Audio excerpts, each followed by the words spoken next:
After 40 years of wandering through the desert, the Israelites now stand before the Jordan River, gazing upon the promised land. Moses, the great leader who led them out of Egypt, has just died, and now Joshua, his faithful assistant, steps into leadership by divine command. The mission ahead seems impossible: to conquer fortified cities, defeat powerful armies, and take possession of a land inhabited by warrior nations. Yet God makes a bold promise to Joshua: "No one will be able to stand against you all the days of your life. As I was with Moses, so I will be with you." What follows is one of the most extraordinary military campaigns in history, filled with stunning strategies, jaw-dropping miracles, and profound lessons about faith, obedience, and courage. From the supernatural fall of Jericho's walls to the day the sun stood still in the sky, the conquest of Canaan reveals how God fulfills his promises when his people follow his instructions. Get ready to embark on this epic journey that transformed a group of former nomadic slaves into the nation that would forever alter the course of human history. Moses, the great servant of God, was dead. The people of Israel were camped on the plains of Moab, by the banks of the Jordan River, looking across at the land God had promised to give them.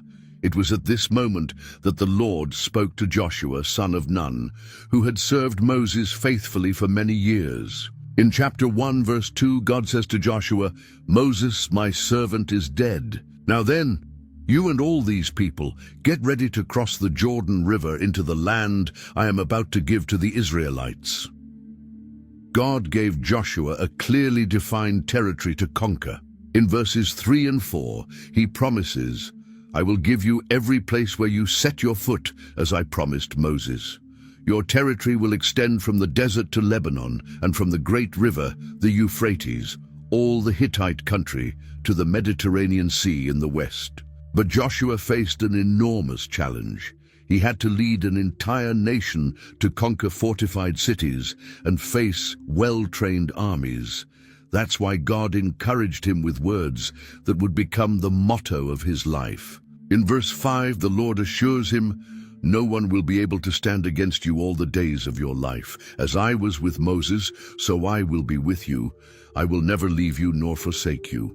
Then God gives Joshua a command he would repeat 3 times, showing just how crucial it was. In verse 6 he says, "Be strong and courageous, because you will lead these people to inherit the land I swore to their ancestors to give them." To succeed in this mission, Joshua would need to follow God's instructions to the letter. In verse 7 the Lord continues, "Be strong and very courageous. Be careful to obey all the law my servant Moses gave you. Do not turn from it to the right or to the left, that you may be successful wherever you go." Victory would not come through military power, but through obedience to God's word. In verse 8, God explains, "Keep this book of the law always on your lips. Meditate on it day and night, so that you may be careful to do everything written in it. Then you will be prosperous and successful." For the 3rd time, God reinforces his encouragement. In verse 9, he emphasizes, "Have I not commanded you? Be strong and courageous.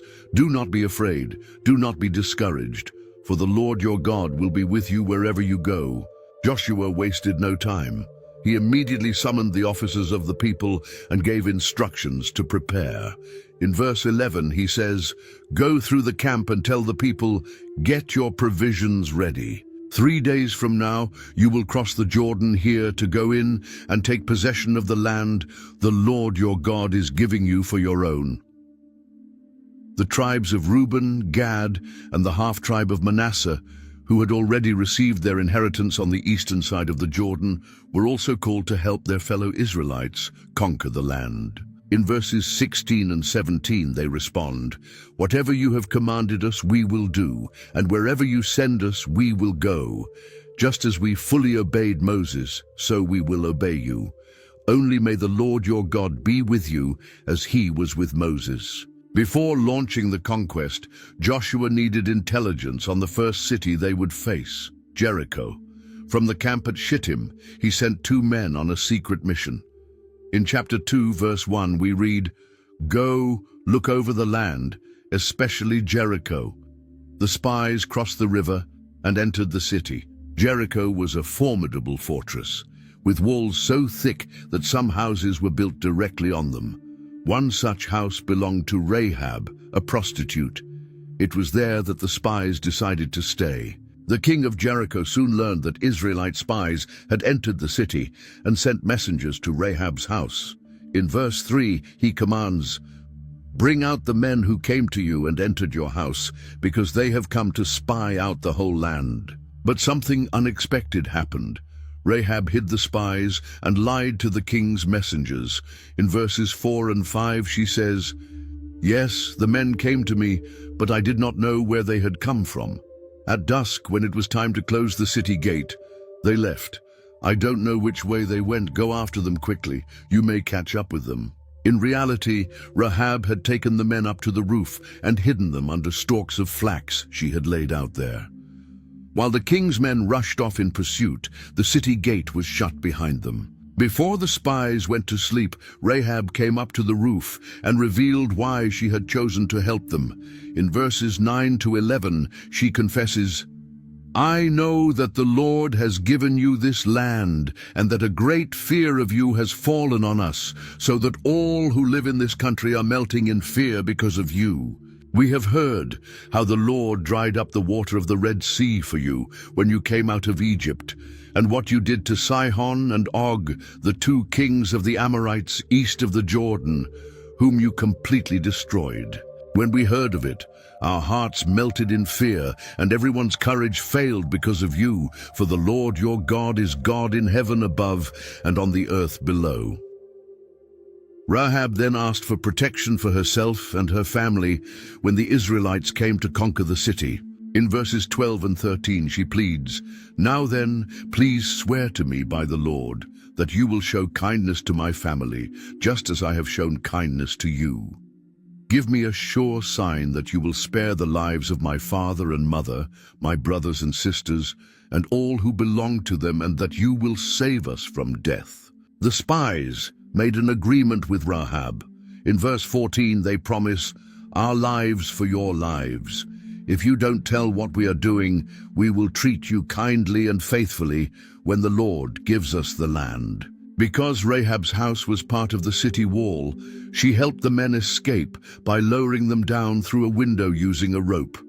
She also gave them instructions. In verse 16 she advises, "Go to the hills so the pursuers will not find you. Hide yourselves there for 3 days until they return, and then go on your way." The men also gave Rahab specific instructions. In verses 18 and 19 they explain, "When we enter the land, tie this scarlet cord in the window through which you let us down. Bring your father, your mother, your brothers, and all your family into your house. If anyone goes outside your house into the street, his blood will be on his own head. We will not be responsible." Rahab agreed and tied the scarlet cord in the window as soon as they left. The men hid in the hills for 3 days, just as she advised, while their pursuers searched everywhere for them. When they returned to Joshua, they reported everything that had happened and ended with encouraging news. In verse 24 they say, "The Lord has surely given the whole land into our hands. All the people are melting in fear because of us." Following the spies' hopeful report, Joshua and all the people set out early and traveled from Shittim to the Jordan. Before crossing, they camped there for 3 days. The officers went throughout the camp giving instructions to the people. In chapter 3, verses 3 and 4, they instruct, "When you see the ark of the covenant of the Lord your God, and the Levitical priests carrying it, you are to move out from your positions and follow it. Then you will know which way to go, since you have never been this way before. But keep a distance of about 1,000 yards between you and the ark. Do not go near it." Joshua said to the people in verse 5, "Consecrate yourselves, for tomorrow the Lord will do amazing things among you." He also gave instructions to the priests in verse 6, "Take up the ark of the covenant and pass on ahead of the people." The Lord spoke to Joshua in verse 7, "Today I will begin to exalt you in the eyes of all Israel. so they may know that I am with you, as I was with Moses." At that time of year, the Jordan River was at flood stage, making it extremely dangerous. Crossing it would have been impossible for thousands of people, including children, the elderly, and livestock. But God had a plan. Joshua announced in verses 10 to 13, "This is how you will know that the living God is among you, and that he will certainly drive out before you the Canaanites. Look, the ark of the covenant of the Lord of all the earth will go into the Jordan ahead of you. As soon as the priests who carry the ark of the Lord of all the earth, set foot in the Jordan, its waters flowing downstream will be cut off and stand up in a heap." And that's exactly what happened. In verse 16 it says that as soon as the priests carrying the ark stepped into the river, the water from upstream stopped flowing. It piled up in a heap a great distance away at a town called Adam, in the vicinity of Zarethan, while the water flowing down to the Sea of the Arabah, the Salt Sea, was completely cut off. So the people crossed over opposite Jericho. The priests who carried the ark stood firmly on dry ground in the middle of the Jordan, while all the Israelites passed through. Verse 17 says, "They remained there until the whole nation had completed the crossing on dry ground." But God had a greater purpose for this miracle. In chapter 4, verse 24, it's explained, "He did this so that all the peoples of the earth might know that the hand of the Lord is powerful, and so that you might always fear the Lord your God." After everyone had crossed, the Lord said to Joshua in verses 2 and 3, "Choose 12 men from among the people, one from each tribe, and tell them to take up 12 stones from the middle of the Jordan, from right where the priests stood, and carry them over with you, and put them down at the place where you stay tonight." These men took 12 stones from the riverbed, one for each of the tribes of Israel, and brought them to the camp. Joshua also set up 12 stones in the middle of the Jordan, at the spot where the priests had stood. Verses 7 to 9 explain the meaning of these stones. "These stones are to be a memorial to the people of Israel forever. In the future, when your children ask you, 'What do these stones mean?' tell them that the flow of the Jordan was cut off before the ark of the covenant of the Lord. These stones are to be a lasting memorial to the people of Israel."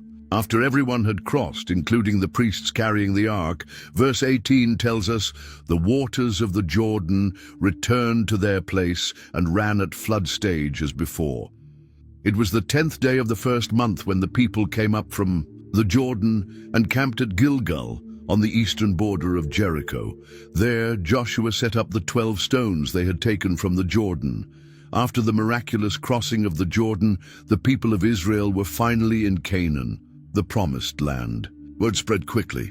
In chapter 5, verse 1, we read, "Now, when all the Amorite kings west of the Jordan and all the Canaanite kings along the coast heard how the Lord had dried up the Jordan before the Israelites until they had crossed over, their hearts melted in fear, and they no longer had the courage to face the Israelites." But before the conquest could begin, there were important matters to address. The first was circumcision, the sign of the covenant God had made with Abraham. In verse 2, the Lord tells Joshua, "Make flint knives and circumcise the Israelites." Again, during the 40 years in the wilderness after leaving Egypt, all the men of military age had died without entering the promised land because of their disobedience. Their sons, born during the journey through the desert, had not been circumcised. In verses 3 to 7, it's explained, "So Joshua made flint knives and circumcised the Israelites at Gibeath Haraloth. He circumcised them because all the men who came out of Egypt, all the men of military age, died in the wilderness on the way after leaving Egypt. Their sons, whom the Lord had sworn would never see the land he had promised their ancestors, a land flowing with milk and honey. It was these that Joshua circumcised. After the circumcision, they remained in the camp until they healed. In verse 9, the Lord says to Joshua, "Today I have rolled away the reproach of Egypt from you.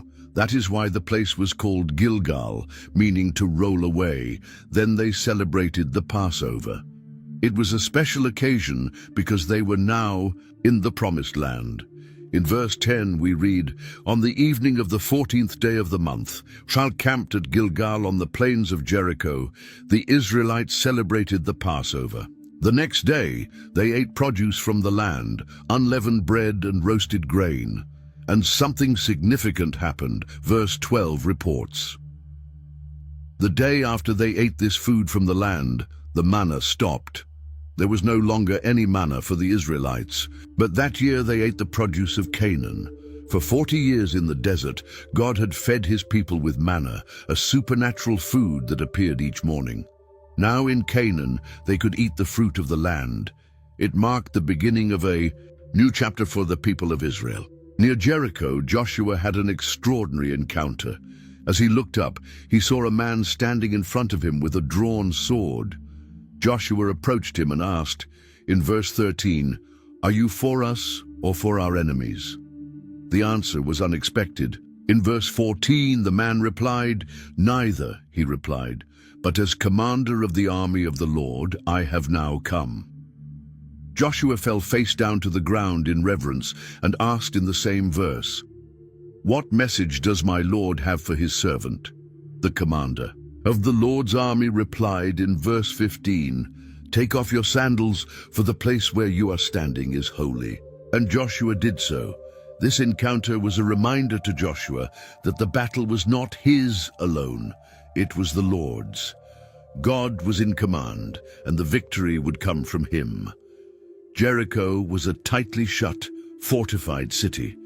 No one went out or came in because of the Israelites. But the Lord had a plan for its conquest, one that didn't follow any known military strategy. In chapter 6, verse 2, the Lord said to Joshua, "See, I have delivered Jericho into your hands, along with its king and its fighting men." God gave precise instructions. In verses 3 to 5, he explained, "March around the city once with all the armed men. Do this for 6 days. Have 7 priests carry 7 trumpets of ram's horns in front of the ark. On the 7th day, march around the city 7 times, with the priests blowing the trumpets. When you hear them sound a long blast on the trumpets, have the whole army give a loud shout. Then the wall of the city will collapse, and the army will go up, everyone straight in." Joshua assembled the priests and said in verse 6, "Take up the ark of the covenant of the Lord, and have 7 priests carry trumpets in front of it." And to the people he ordered in verse 7, "Advance, march around the city with an armed guard, going ahead of the ark of the Lord." When Joshua finished speaking, the 7 priests carrying the 7 trumpets before the Lord went forward, blowing their trumpets, and the ark of the covenant of the Lord followed them. The armed guard marched ahead of the priests blowing the trumpets, and the rear guard followed the ark. The trumpets kept sounding continuously. In verse 10, Joshua commanded the people, "Do not give a war cry. Do not raise your voices. Do not say a word until the day I tell you to shout. Then shout." So the ark of the Lord was carried around the city once, and then they returned to the camp and spent the night there. The next day they did the same. And so for 6 days.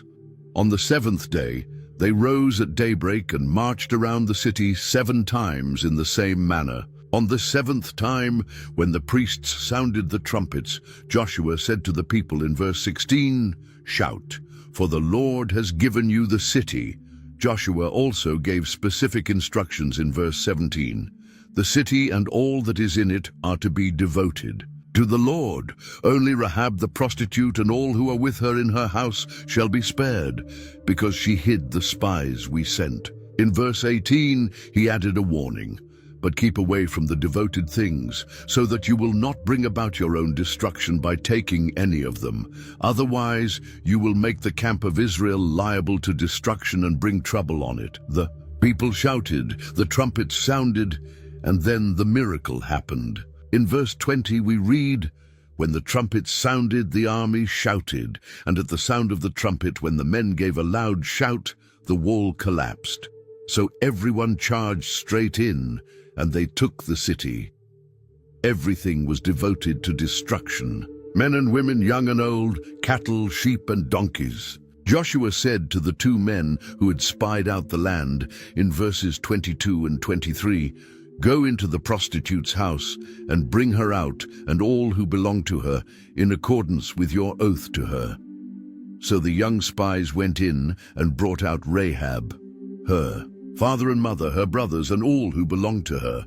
They brought out her entire family and put them in a safe place outside the camp of Israel. Then they burned the whole city and everything in it, except for the silver and gold, and the articles of bronze and iron, which were put into the treasury of the Lord's house. But Joshua spared Rahab the prostitute, along with her father's family and all who belonged to her, because she had hidden the men Joshua had sent to spy out Jericho. And she has lived among the Israelites to this day. At that time, Joshua pronounced a solemn oath, recorded in verse 26. "Cursed before the Lord is the man who undertakes to rebuild this city, Jericho. At the cost of his firstborn son he will lay its foundations. At the cost of his youngest he will set up its gates." And the Lord was with Joshua, and his fame spread throughout the land. After the stunning victory at Jericho, the Israelites faced an unexpected setback. The people of Israel had been unfaithful regarding the things devoted to destruction. Chapter 7, verse 1, it's revealed, "Achan, son of Carmi, son of Zimri, son of Zerah, of the tribe of Judah, took some of the devoted things." So the Lord's anger burned against Israel. Joshua sent men from Jericho to Ai to scout the land. When they returned, they reported in verses 3 and 4, "Not all the people need to go up against Ai. Send 2,000 or 3,000 men to take it. Don't make the whole army go, for there are only a few people there." Following their advice, about 3,000 men went up, but they were defeated. The men of Ai killed around 36 Israelites and chased the rest from the city gate to the quarries, striking them down on the slopes. As a result, the people were filled with fear and lost all courage. Joshua tore his clothes and fell face down to the ground before the ark of the Lord, remaining there until evening, along with the elders of Israel. They put dust on their heads. In mourning, in verse 7, Joshua cried out, "Alas, sovereign Lord, why did you ever bring this people across the Jordan? Was it to hand us over to the Amorites to destroy us? If only we had been content to stay on the other side of the Jordan." The Lord responded in verses 10 and 11, "Stand up.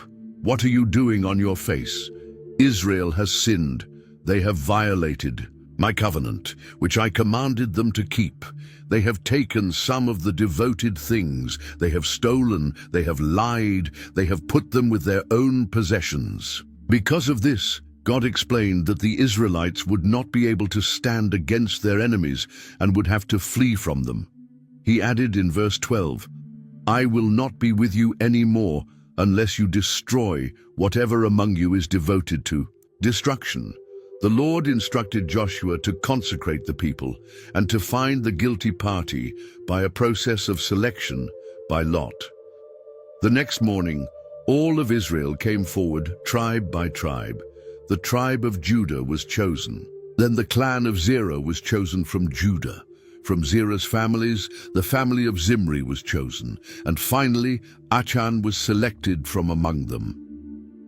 Joshua said to Achan in verse 19, "My son, give glory to the Lord, the God of Israel, and honor him. Tell me what you have done. Do not hide it from me." Achan confessed in verses 20 and 21, "It's true. I have sinned against the Lord, the God of Israel. This is what I did. When I saw in the plunder a beautiful robe from Babylonia, 200 shekels of silver, and a bar of gold weighing 50 shekels, I coveted them and took them. They are hidden in the ground inside my tent with the silver underneath." Joshua sent messengers who ran to the tent and found everything hidden there with the silver underneath. They brought it all out and laid it before the Lord in front of everyone. Then Joshua, together with all Israel, took Achan son of Zerah the silver, the robe, the gold bar, his sons and daughters, his cattle, donkeys and sheep, his tent, and all his belongings to the valley of Achor. In verse 25, Joshua declared, "Why have you brought this trouble on us? The Lord will bring trouble on you today." Then all Israel stoned him, and after they had stoned them, they burned them. Over Achan they raised a large pile of stones, which remains to this day. Then the Lord turned from his fierce anger. After dealing with Achan's sin, God once again spoke to Joshua. In chapter 8, verses 1 and 2, he said, "Do not be afraid, do not be discouraged. Take the whole army with you and go up and attack.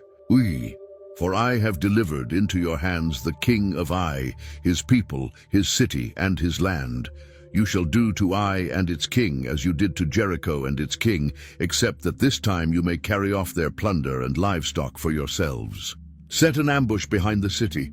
Joshua then ordered 30,000 brave warriors to go by night and hide behind the city, not too far from it, and to stay alert. He and the rest of the army would advance on the city. When the men of Ai came out to fight them, they would flee, just as they had before, to lure them away from the city. The men of Ai would think, "They are running away from us," as they did before. While they were being lured out, the ambush would rise up and seize the city, for the Lord would give it into their hands. Once the city was taken, they were to set it on fire, following the Lord's command. The plan worked perfectly. The men of Ai chased the Israelites, who pretended to flee toward the wilderness, and every man in the city was summoned to pursue them. Verse 17 says, "Not a single man remained in Ai or Bethel who did not go after Israel. They left the city, open, and went in pursuit. At that moment, the Lord said to Joshua in verse 18, 'Hold out toward Ai the javelin that is in your hand, for into your hand I will deliver the city.'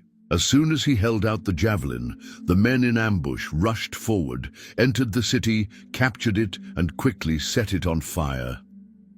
When the men of Ai looked back and saw the smoke of the city rising into the sky, they had nowhere to flee, for the Israelites who had been fleeing turned back against their pursuers. Joshua and all Israel, seeing that the ambush had taken the city and that smoke was rising from it, turned around and attacked the men of Ai.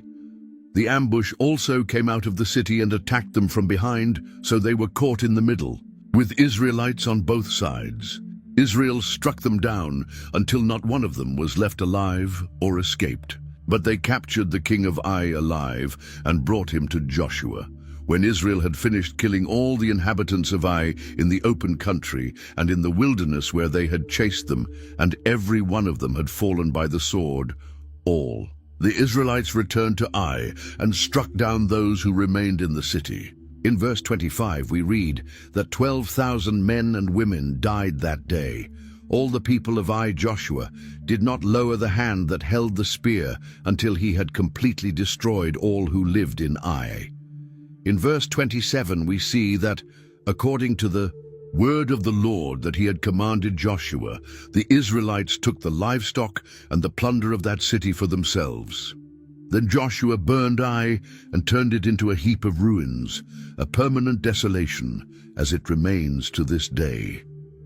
He hanged the king of Ai on a tree and left his body there until evening.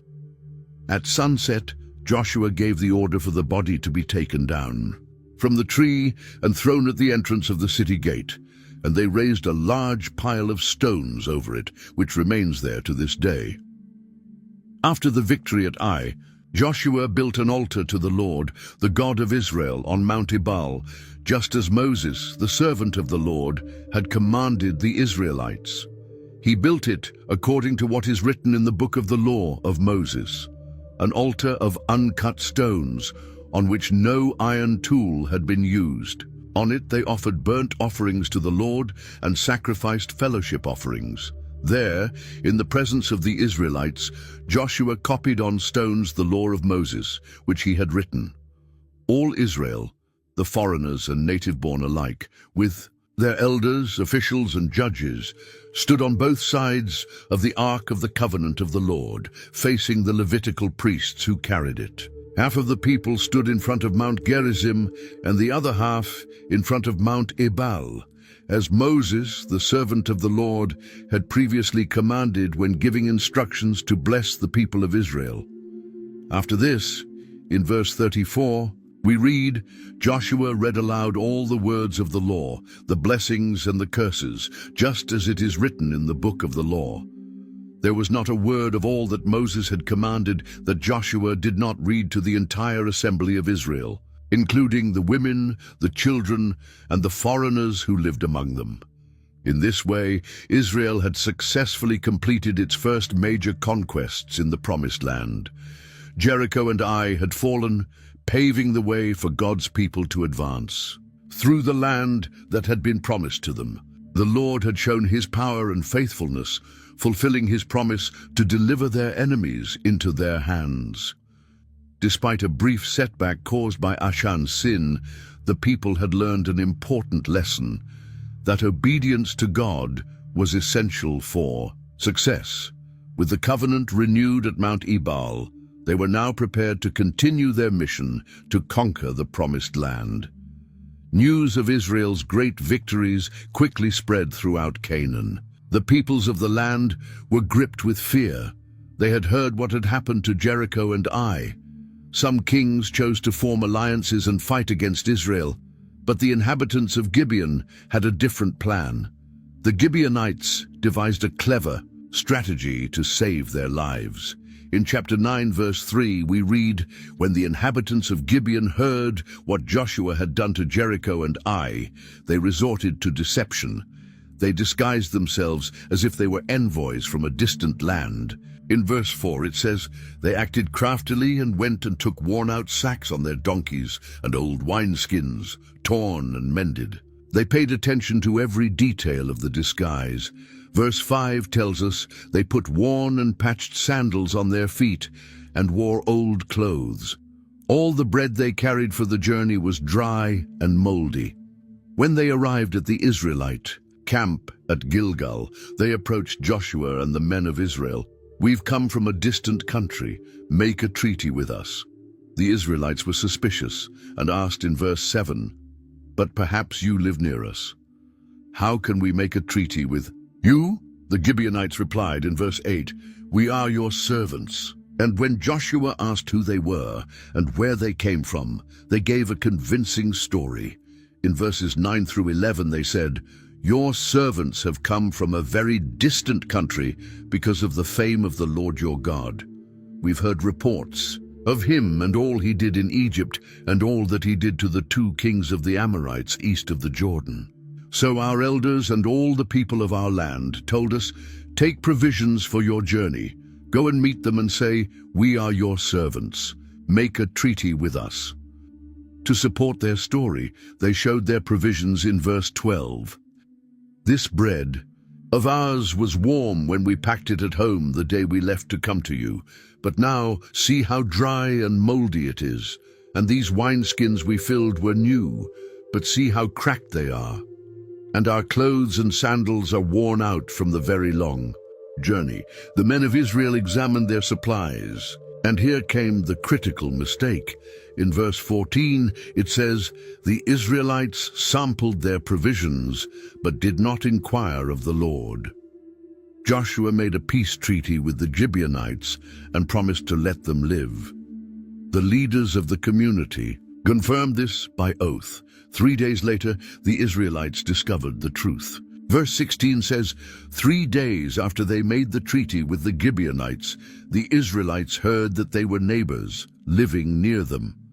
So the Israelites set out and reached their cities, Gibeon, Kephirah, Beeroth, and Kiriath Jearim, on the 3rd day. But they did not attack them, because the leaders of the community had sworn an oath to them by the Lord, the God of Israel. The whole assembly grumbled against the leaders, but in verse 19, the leaders replied, we have given them our oath by the Lord, the God of Israel, and we cannot touch them now. The leaders then made clear what would be done with the Gibeonites in verse 21. Let them live, but let them be woodcutters and water carriers for the entire community. And so it was done. Joshua summoned the Gibeonites and asked them in. Verse 22, why did you deceive us by saying you lived far away from us, when in fact you lived near us? The Gibeonites explained in verse 24, your servants were clearly told how the Lord your God had commanded his servant Moses to give you the whole land and to wipe out all its inhabitants from before you. So we feared for our lives because of you, and that is why we did this. Joshua honored the agreement but added a condition. In verse 27 we read, that day he made the Gibeonites woodcutters and water carriers for the assembly and for the altar of the Lord at the place the Lord would choose. And that is what they are to this day. When Adoni-Zedek, king of Jerusalem, heard that Joshua had captured and completely destroyed Ai, and that the Gibeonites had made a peace treaty with Israel, he was terrified. Gibeon was an important city, larger than Ai, and all its men were strong warriors. So in chapter 10, verse 3, Adoni-Zedek sent this message to Hoham king of Hebron, Piram king of Jarmuth, Japhiah king of Lachish, and Debir king of Eglon. Come up and help me attack Gibeon, because it has made peace with Joshua and the Israelites. The 5 Amorite kings, those of Jerusalem, Hebron, Jarmuth, Lachish and Eglon, joined forces. In verse 5, they moved up with all their troops and took up positions against Gibeon and attacked it. The Gibeonites, now in danger, quickly sent for help. In verse 6 we read, the Gibeonites then sent word to Joshua in the camp at Gilgal, do not abandon your servants. Come up to us quickly and save us, help us, because all the Amorite kings from the hill country have joined forces against us. Joshua wasted no time. In verse 7, Joshua marched up from Gilgal with his entire army, including all the best fighting men. The Lord assured him in verse 8, do not be afraid of them. I have given them into your hand. Not one of them will be able to withstand you. Joshua and his men marched all night from Gilgal and surprised the Amorites. In verse 10, the Lord threw them into confusion before Israel, so Joshua and the Israelites defeated them completely at Gibeon. Israel pursued them along the road, going up to Beth-horon, and cut them down all the way to Azekah and Makkedah. As they fled from Israel down the slope of Beth-horon to Azekah, the Lord hurled large hailstones from the sky. In verse 11, more of them died from the hail than were killed by the swords of the Israelites. On that day, Joshua did something never seen before. In verse 12, Joshua said to the Lord in the presence of Israel, sun, stand still over Gibeon, and you, moon, over the valley of Aijalon. And in verse 13, so the sun stood still and the moon stopped, till the nation avenged itself on its enemies, as it is written in the book of Jashar. The sun stopped in the middle of the sky and delayed going down about a full day. This was a unique day in history.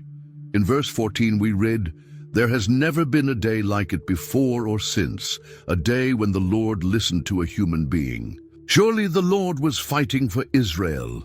Joshua and all Israel then returned to the camp at Gilgal. The 5 kings fled and hid in a cave at Makkedah. When Joshua was told, he ordered large stones to be rolled over the entrance of the cave and guards to be posted. After Israel's complete victory, Joshua commanded the cave to be opened and the 5 kings brought out. When the army officers came forward, Joshua said in verse 25, do not be afraid, do not be discouraged, be strong and courageous. This is what the Lord will do to all the enemies you are going to fight.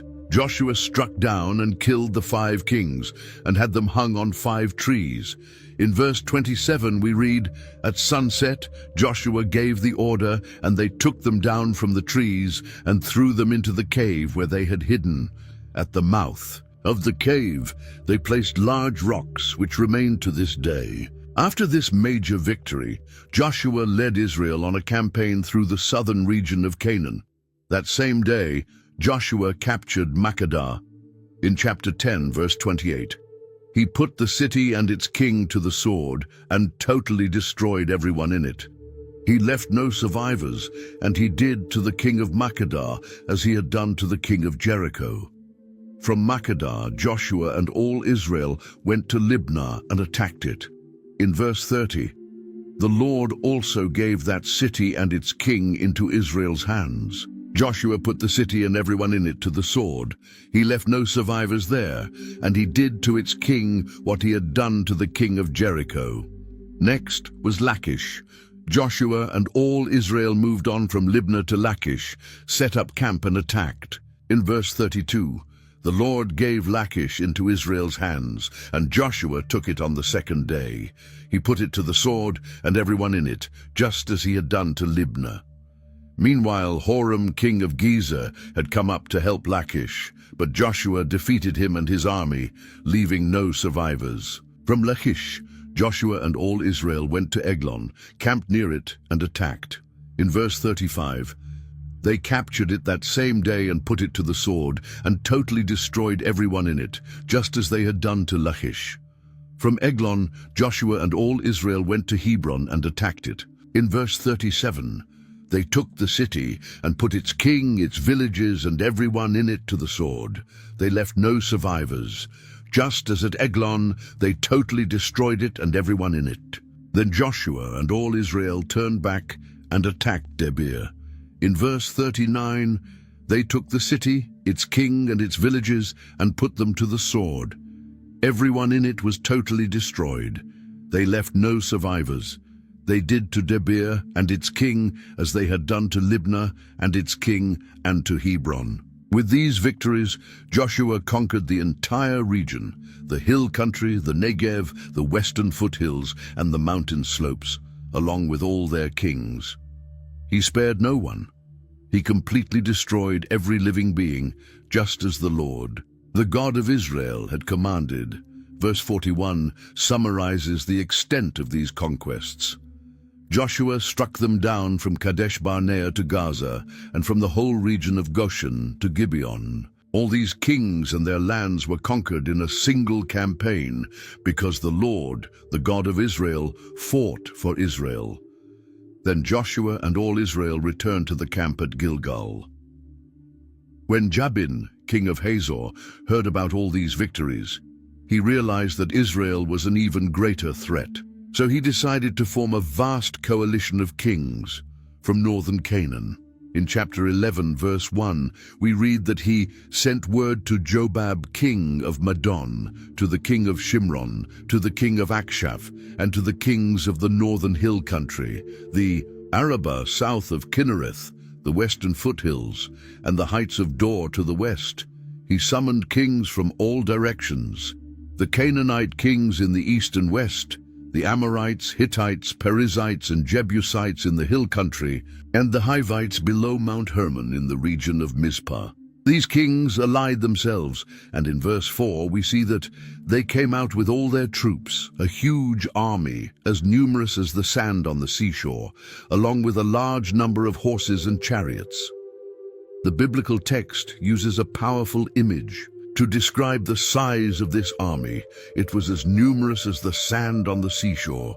It was a massive army, far bigger than anything Israel had ever faced. All these kings joined forces, and in verse 5 we read that they camped together at the waters of Merom to fight against Israel. Facing such an overwhelming threat, the Lord said to Joshua in verse 6, "Do not be afraid of them, for by this time tomorrow I will hand all of them over to Israel, slain.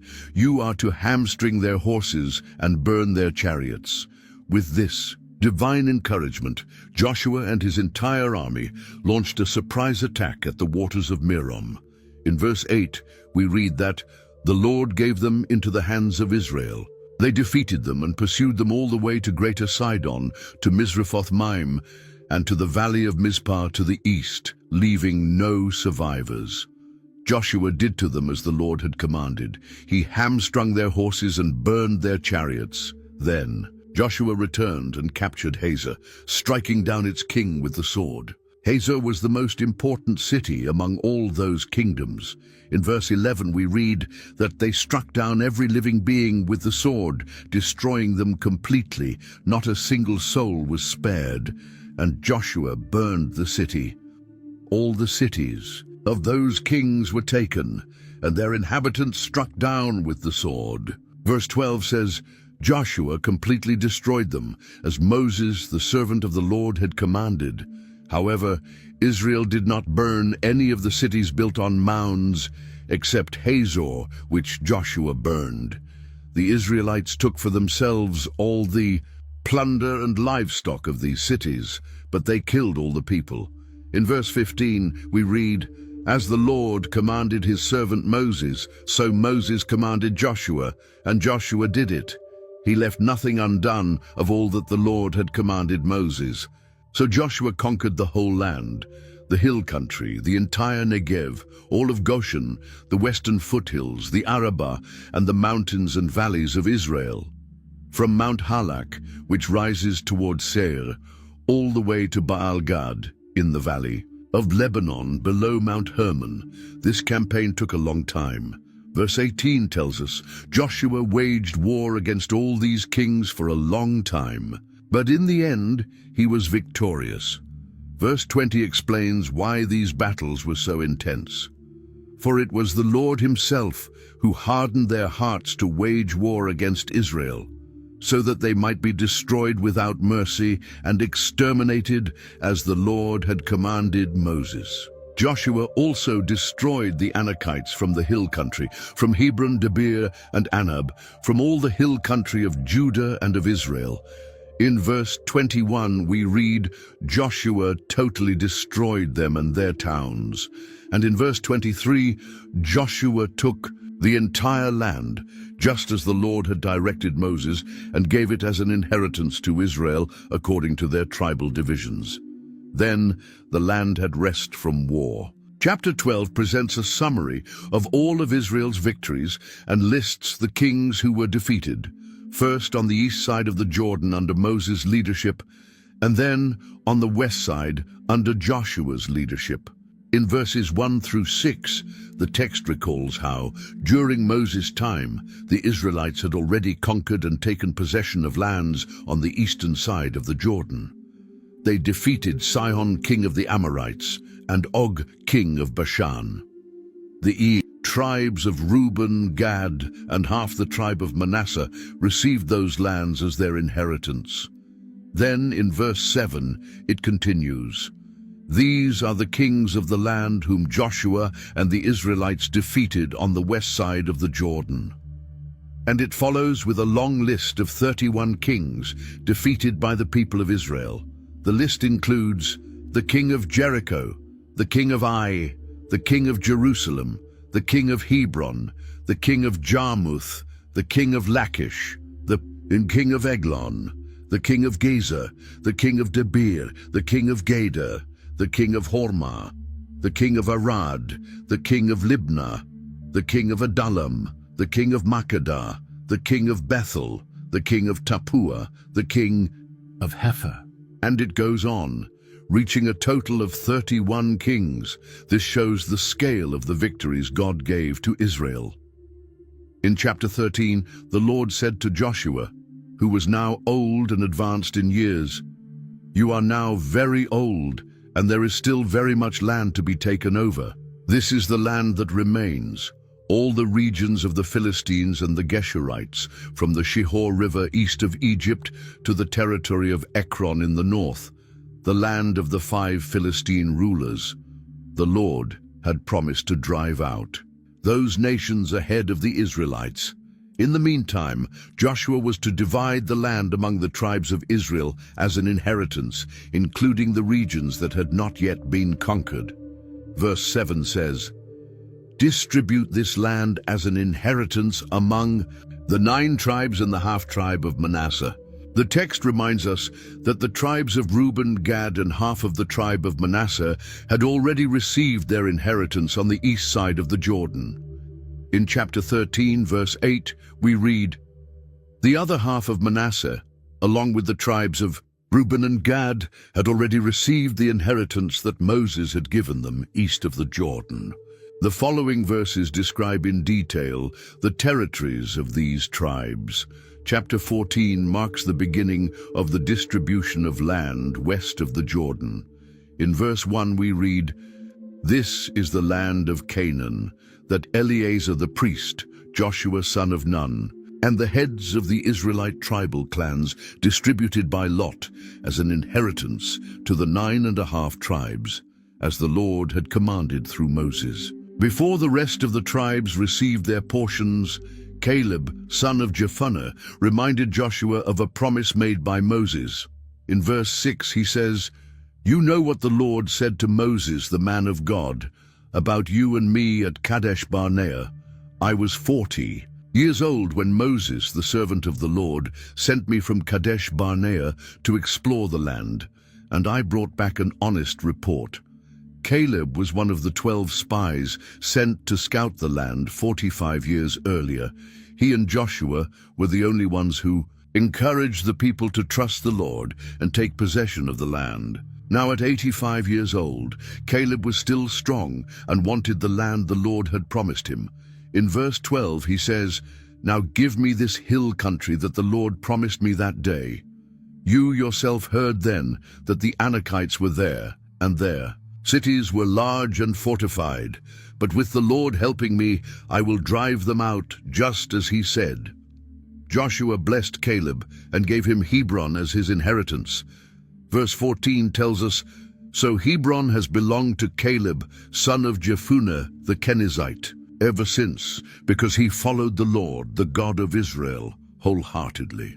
Chapters 15 to 17 outline the land allotted to the tribes of Judah, Ephraim, and the remaining half-tribe of Manasseh. The boundaries are described precisely, listing cities and geographical landmarks. In chapter 18, we learn that 7 tribes had not yet received their inheritance. Joshua rebuked them in verse 3, "How long will you wait before you begin to take possession of the land that the Lord, the God of your ancestors, has given you?" He commanded each of the 7 tribes to send 3 men to explore and map out the land. Then he would cast lots for them in the presence of the Lord. The men went, surveyed the land, and divided it into 7 portions, recording the cities on a scroll. When they returned to Joshua at Shiloh, he cast lots before the Lord and distributed the land to the tribes of Israel according to their divisions. Chapters 18 and 19 detail the distribution of land to the tribes of Benjamin, Simeon, Zebulun, Issachar, Asher, Naphtali, and Dan. Each tribe received its portion according to its clans. In chapter 19, verse 49, we read, "When they had finished dividing the land into its allotted portions, the Israelites gave Joshua son of Nun an inheritance among them, as the Lord had commanded." Verse 50 continues, "They gave him the town he asked for, Timnath-Serah, in the hill country of Ephraim. He built up the town and settled there." Chapter 20 addresses the cities of refuge. The Lord had instructed Moses to establish cities where anyone who killed someone unintentionally could flee and be safe from the avenger of blood. So they designated Kadesh in Galilee, in the hill country of Naphtali, Shechem in the hill country of Ephraim, and Kiriath Arba, that is Hebron, in the hill country of Judah, on the east side of the Jordan, Bezer in the wilderness plateau from the tribe of Reuben, Ramoth in Gilead in the tribe of Gad, and Golan in Bashan in the tribe of Manasseh. Chapter 21 deals with the Levitical towns. The Levites, who were responsible for service in the tabernacle, did not receive a territorial inheritance. Instead, they were given towns within the territories of the other tribes to live in. In total, the Levites received 48 towns. Verse 43 sums it up. "So the Lord gave Israel all the land he had sworn to give their ancestors, and they took possession of it and settled there." And verse 45 adds, "Not one of all the Lord's good promises to Israel failed. Everyone was fulfilled." With the land distribution complete, it was time for the tribes of Reuben, Gad, and the half-tribe of Manasseh to return to their land east of the Jordan. They had kept their promise and helped their fellow Israelites in conquering the land. In chapter 22, verse 1, we read, "Then Joshua summoned the Reubenites, the Gadites, and the half-tribe of Manasseh, and said to them, 'You have done all that Moses, the servant of the Lord, commanded, and you have obeyed me in everything I commanded. For a long time now, to this very day, you have not deserted your fellow Israelites, but have carried out the mission the Lord your God gave you. Now that the Lord your God has given your fellow Israelites rest as he promised, return to your homes in the land that Moses, the servant of the Lord, gave you on the other side of the Jordan.'" Joshua blessed them, praised them for fulfilling their duty, and gave them a heartfelt instruction in verse 5.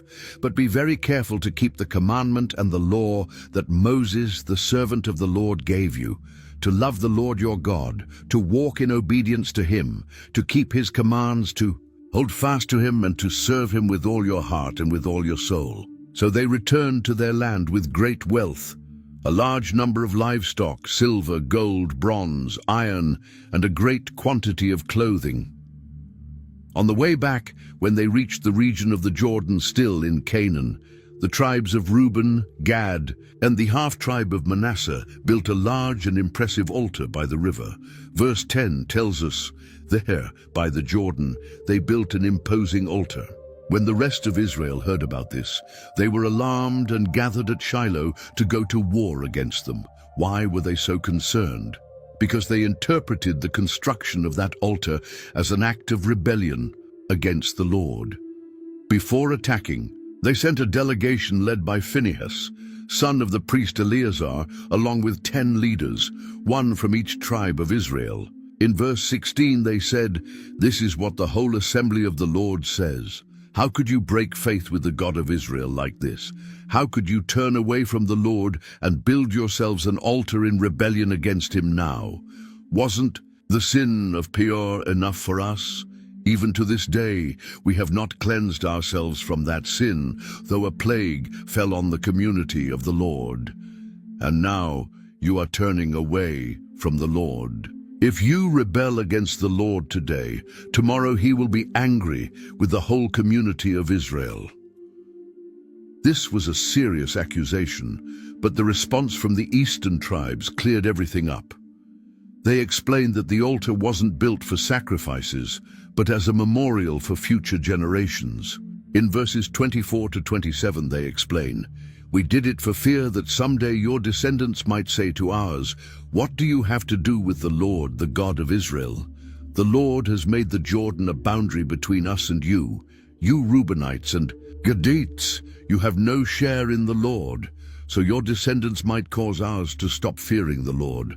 That's why we said, 'Let's build an altar,' not for burnt offerings or sacrifices, but as a witness between us and you and the generations to come." When Phinehas and the community leaders heard this, they were satisfied. In verse 31, Phinehas said, "Now we know that the Lord is with us, because you have not been unfaithful to him in this matter. You have rescued the Israelites from the Lord's anger." Phinehas and the Israelite leaders took this response back to the people in Canaan. In chapter 22, verse 33, we read, "The Israelites were glad to hear the report and praised God. They talked no more about going to war against them to devastate the land where the Reubenites and the Gadites lived." The Reubenites and the Gadites named the altar a witness, saying, "It is a witness between us that the Lord is God." Many years passed after the conquest of the land. The Lord had given Israel rest, delivering them from all their surrounding enemies. In chapter 23, verse 1, we read, "Joshua was now very old. He summoned all of Israel, their leaders, elders, judges, and officials." In verse 2, Joshua begins, "I am old and well advanced in years. You yourselves have seen everything the Lord your God has done to all these nations for your sake. It was the Lord your God who fought for you. He reminded the people that the Lord had driven out great and powerful nations before them and had given them the land as an inheritance, just as he had promised. Joshua then gave an important warning. In verse 6, "Be very strong. Be careful to obey all that is written in the book of the law of Moses, without turning aside to the right or to the left." He warned against mingling with the nations that still remained in the land and against worshipping their gods. In verse 7 he commands, "Do not associate with these nations that remain among you. Do not invoke the names of their gods or swear by them. You must not serve them or bow down to them." Joshua reminded the people that not a single one of the Lord's good promises had failed. All had been fulfilled. But he also warned of the consequences of disobedience.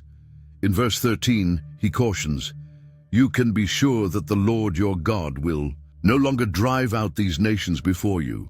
Instead, they will become snares and traps for you, whips on your backs and thorns in your eyes, until you perish from this good land which the Lord your God has given you." Joshua was nearing the end of his life. In verse 14 he says, "Now I am about to go the way of all the earth.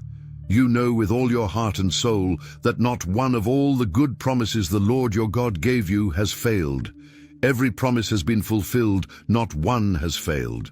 But just as the promises of blessing had come true, so would the warnings of judgment if the people turned away from the Lord. "If you violate the covenant of the Lord your God, which he commanded you, and go and serve other gods and bow down to them, the Lord's anger will burn against you, and you will quickly perish from the good land he has given you."